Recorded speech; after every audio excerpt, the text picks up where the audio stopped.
Next अपन देख रहे हैं graph of 1/v versus 1/u for spherical mirror. सबसे पहले कॉनकेव मिरर। बच्चा सब लोग एक बात ध्यान रखना, कॉनकेव मिरर का मैं समझा रहा हूँ, कॉन्वेक्स का आप लोग अपने आप बनाओगे, उसके बाद आप मेरा सोल्यूशन देखेंगे।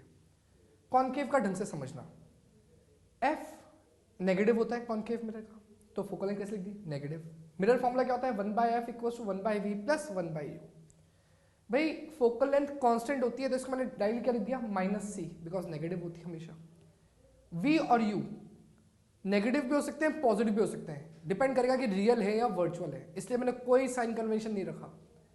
मैंने 1/v, ये 1/v जो है इसको मैं y एक्सिस पे कंसीडर कर रहा हूं और 1/u को x एक्सिस पे कंसीडर कर रहा हूं, तो मैंने 1/v को लिख दिया y, 1/u को लिख दिया x। तो यहां से एक बहुत आसान सी इक्वेशन बनाई जो आपने देखा हुआ है बेसिक मैथ्स में, y equals to -x - c। इसका मतलब क्या, इसका स्लोप नेगेटिव है, मतलब डिक्रीजिंग है, और इंटरसेप्ट भी कैसे है नेगेटिव है।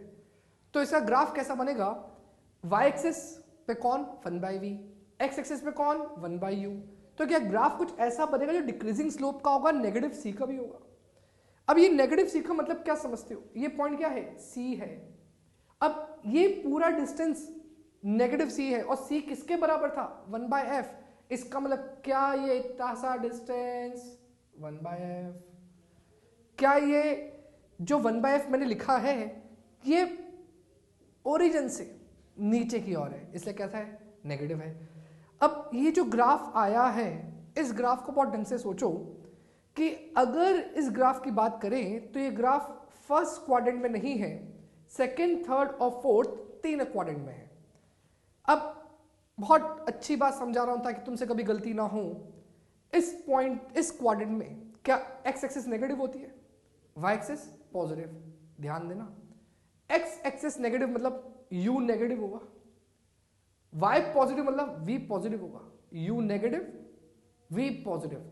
u नेगेटिव मतलब रियल ऑब्जेक्ट, v पॉजिटिव मतलब वर्चुअल इमेज। इसका मतलब वो बन सकती है कि ग्राफ यहां पर आया है। इस थर्ड क्वाड्रेंट में x भी नेगेटिव, y भी नेगेटिव, u भी नेगेटिव, v भी नेगेटिव, मतलब ऑब्जेक्ट भी रियल और इमेज भी रियल, वो भी पॉसिबल है।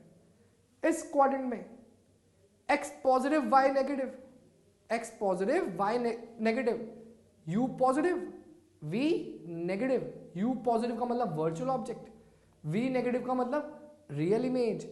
इसका मतलब यहां पर वर्चुअल ऑब्जेक्ट की रियल इमेज ही पॉसिबल है।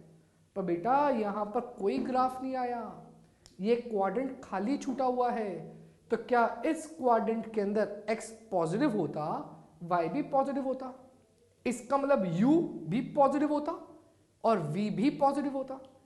अगर u पॉजिटिव v पॉजिटिव तो इसका इतना सा मतलब हुआ कि वर्चुअल ऑब्जेक्ट की वर्चुअल इमेज कॉनकेव मिरर कभी नहीं बना सकता। अगर बना सकता होता तो यहां पर ग्राफ होता, इसका मतलब ये चीज पॉसिबल नहीं है। किसके साथ, कॉनकेव मिरर के साथ। तो देखो मैंने नोट में क्या लिखा, concave mirror can not form virtual image of virtual object. Virtual object का मतलब u पॉजिटिव, वर्चुअल इमेज का मतलब v भी पॉजिटिव। अब आपको क्या करना है, आपको करना है कॉन्वेक्स का ग्राफ बनाओ और स्क्रीन को पॉज कर दो और कॉन्वेक्स का ग्राफ अपने आप बनाओ, कंक्लूजन अपने आप फाइंड आउट करो। कॉन्वेक्स के ग्राफ के अंदर f की value positive, 1/f equals to 1/v plus 1/u। क्या इसको लिख दिया +c y plus x, +c और y और x को अरेंज करा तो y equals to -x plus c आ गया। इसका मतलब स्लोप कैसा डिक्रीजिंग, और c पॉजिटिव इंटरसेप्ट। ग्राफ बना दिया उसके अकॉर्डिंग मैंने।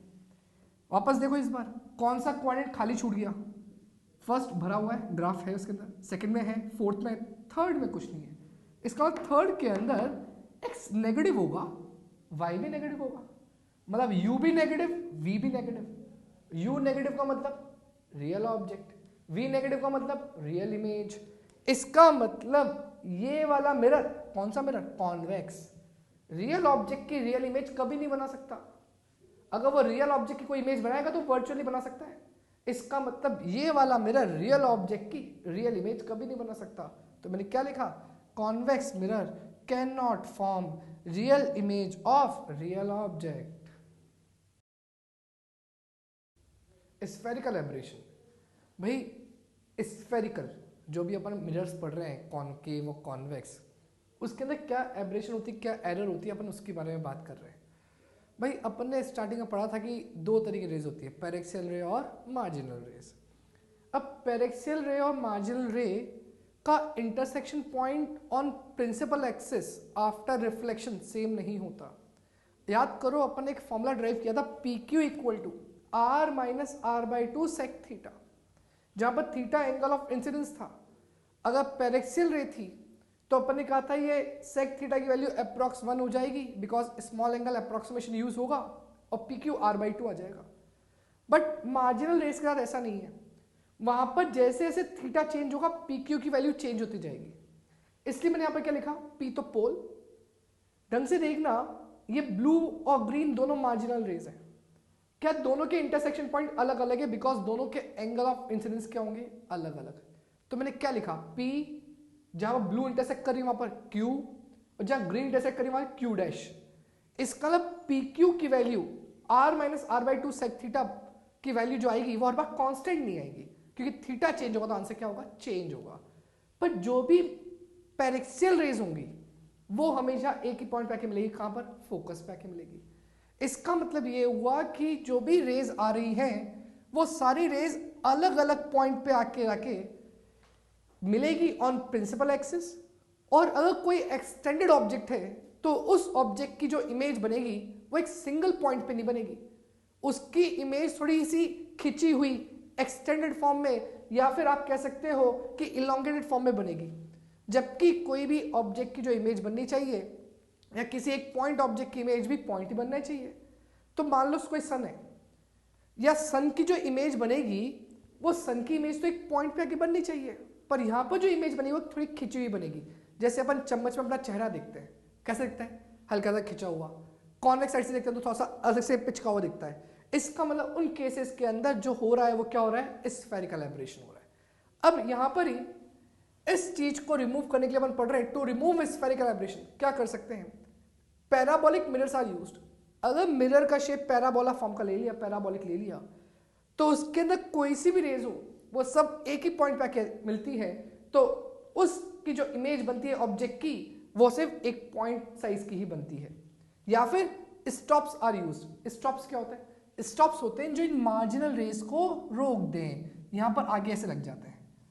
तो stops are used to stop marginal rays. तो इन स्टॉप्स को यूज करके अपन मार्जिनल रेस को रोक सकते हैं और पैरेक्सियल रे से सिर्फ और सिर्फ एक ही इमेज बनेगी।